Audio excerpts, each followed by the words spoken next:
Imagine it is the dead of night, and you are a World War II German soldier, tucked away in your cozy little trench, just trying to survive. You've heard rumors about the night witches, and you see a plane flying silently against the moonlit sky. Suddenly, the air goes quiet. You hear nothing. And then, is that a crop duster?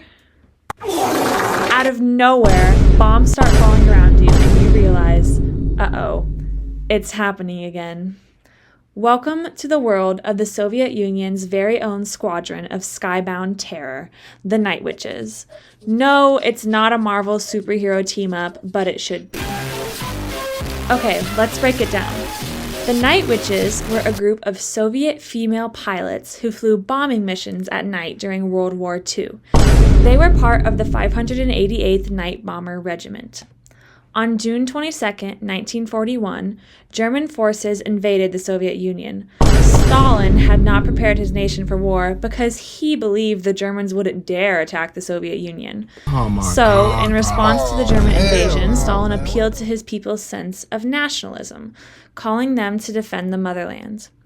In the Soviet Union, World War II was often called the Great Patriotic War. Men flocked to answer Stalin's call and serve their country. However, men weren't the only ones experiencing the urge to defend their country. Women started writing Stalin, trying to convince him to sanction an all-woman flying unit. These letters were largely ignored by Stalin and his officials. This was soon changed, however, by Marina Raskova.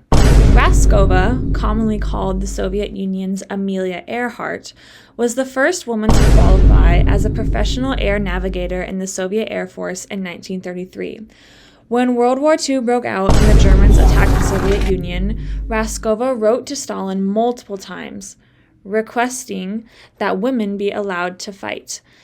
This is pretty ballsy since Stalin was a very murdery person. Raskova proposed 2 mixed-gender regiments and 1 all-woman regiment. On October 8, 1941, Stalin eventually agreed and the Night Witches were born. The all-woman unit was officially called the 588th Night Bomber Regiment, and they were essentially tasked with harassment, just like my ex. They went into combat for the first time on June 12, 1942, after attending Engels Military Aviation School. The Night Witches' main goal was to keep the German and Axis forces from resting. They bombed them constantly at night to tire them out and hinder any repairs. However, most of the Soviet Union's aircraft was destroyed in Germany's initial attack. So, the 588th were given little Polikarpov PO-2s to fly into battle. These small biplanes were used for agriculture. They were literally crop dusters. The PO-2s had a pathetic top speed of 94 miles per hour, little to no armor for protection, and couldn't fly at very high altitudes. Ironically enough, the poor quality of these planes would come in handy for the Night Witches. The planes were so slow that it made flying at night safer, and the small engines were much quieter than regular combat planes. And because the planes had to fly so low and slow, the German radars often couldn't differentiate them from surrounding hills and trees. The PO-2s could only carry a small bomb load, but the Night Witches were disturbingly accurate and hit their targets perfectly. The silent nature of the PO-2s and the deadly precision of the Night Witches resulted in psychological damage to the German forces. They were terrified of these planes, mostly because they were caught off guard by these stealthy women in flimsy biplanes. The German soldiers likened the 588th to witches on their broomsticks coming out of nowhere. When the women learned about this, they loved it, and they embraced the name Night Witches. The Germans came up with crazy tales to describe the Night Witches. One rumor was that they were convicted criminals facing death row and fighting for their freedom. Another was that they were scientifically modified by the Soviet Union to be able to stay awake for 24 hours.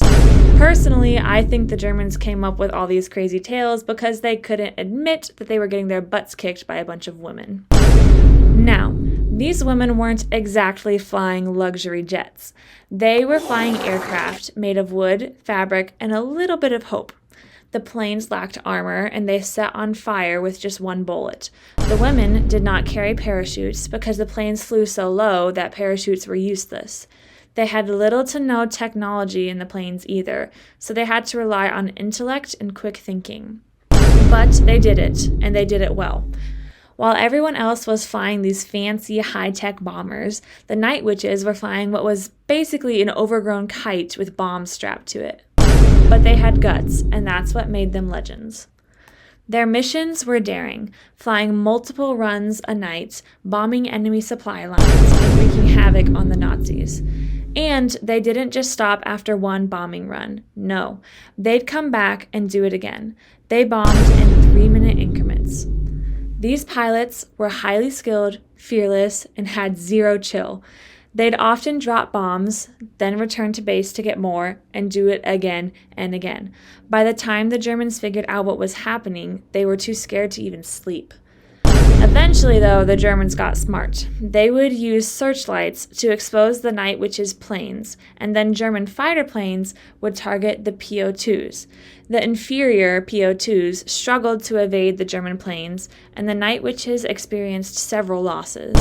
In one harrowing tale, a night witch navigator in a PO-2 had to reach forward and pull her pilot's dead body off the controls to safely land the crashing plane.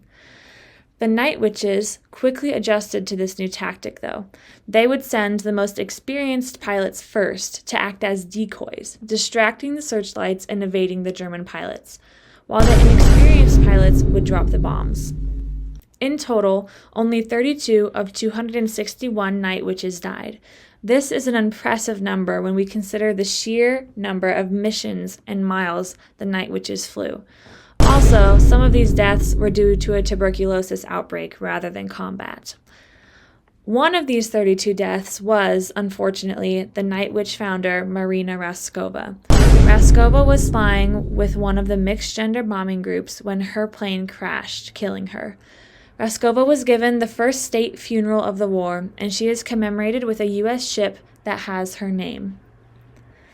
When the night witches first joined the front lines, they were treated with disdain from the male squadrons at the airfields. The men thought the women were just a publicity stunt. But after seeing the relentless bravery of the night witches, the men soon came around with a new respect for their female counterparts.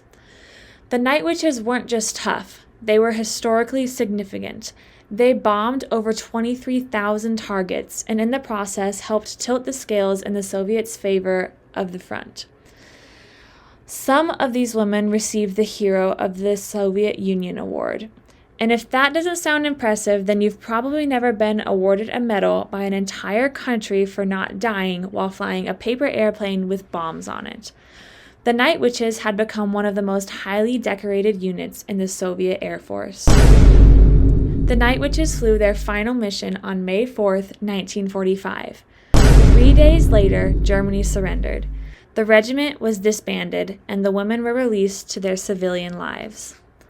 Yet, once the war ended, the Night Witches' accomplishments were swept under the rug. They were denied permission to participate in the flyover at the Victory Parade, once again becoming ignored. But in their brave actions, the Night Witches showed the world that you don't need a massive, powerful bomber to make a huge impact. You just need brains, courage, and most importantly, the ability to drop bombs without getting caught in the dead of night. So, the next time you hear a story about World War II or women in combat, remember these legendary pilots who flew in the dead of night and terrorized the Nazis. They might not have had broomsticks, but they definitely had enough courage to live up to their name. Thanks for watching. Don't forget to subscribe for more history, comedy, and everything in between. See you next time.